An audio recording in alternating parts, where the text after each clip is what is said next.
Ito na nga pala yung part 2 ng pagbalik namin sa Dinosaurs Island.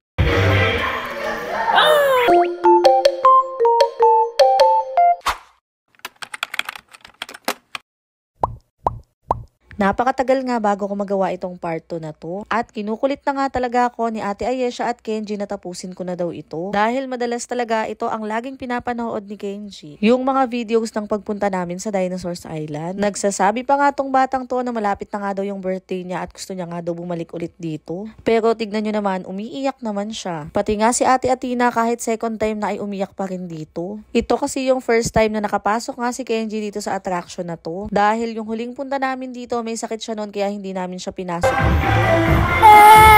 Mabait yan, yan ang hanggang.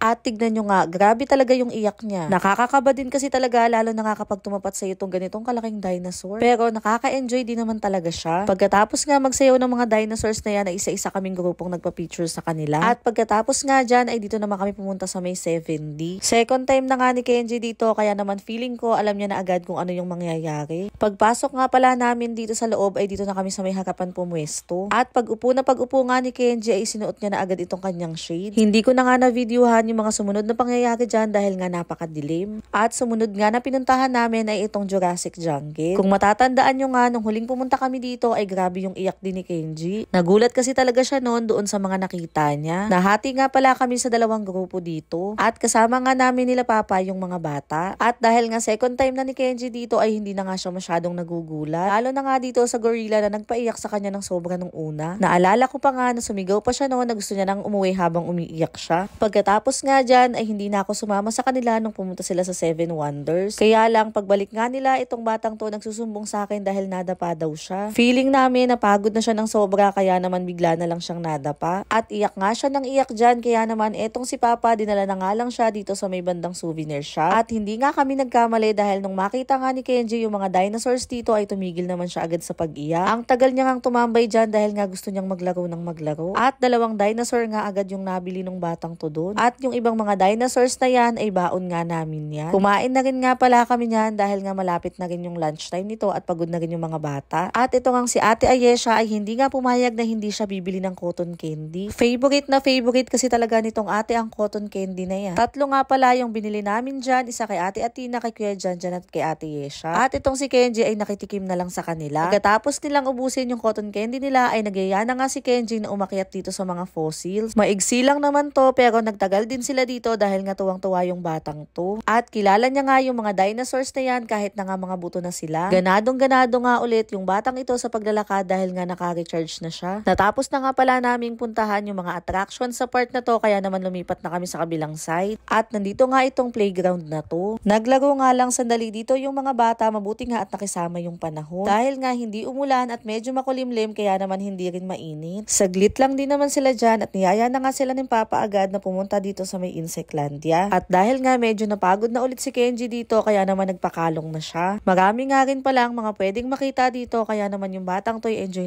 na naman. At pagdating nga sa may bandang dulo ay naandoon itong The Beatles. Mabuti nga at na-experience na rin nila to dahil nga nung nakaraan ay hindi kami napunta dito. At kauupo nga lang ng batang to dito pero naiinip na agad siya. Sumisigaw na nga siya agad dyan na game na nga daw. Maya-maya nga lang din ay nagsilabasan na itong mga nasa The Beatles Kingdom. At niloloko pa nga ni Kuya Janjan itong langgam nung una kaya naman eto't nahatak nga siyang sumayaw sa harapan. Kaya naman wala na nga siyang nagawa kundi sumayaw nito. Hanggang dito na lang. Thank you.